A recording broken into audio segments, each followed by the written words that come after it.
Lerato Kganyago and Cassper Nyovest in a relationship.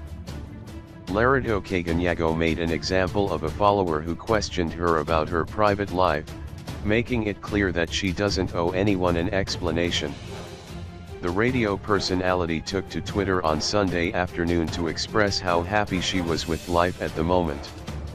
"Man. Heart so freaking happy. So content.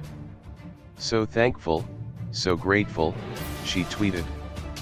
It was then that the follower insinuated that rapper Cassper Nyovest, who Lerato has been spending time with, may have something to with her happy heart.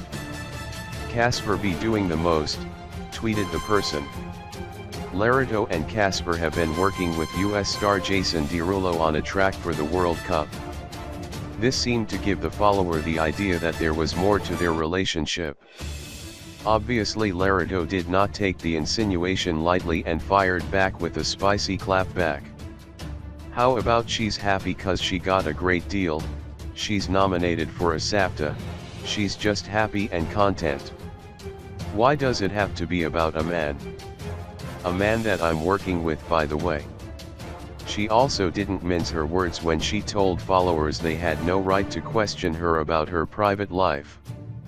"Let me make this clear for you, love, like you don't need clarity about my personal life. It's mine, not ours. Let's respect each other, boundaries. Lerato is not here to play games." Yeah.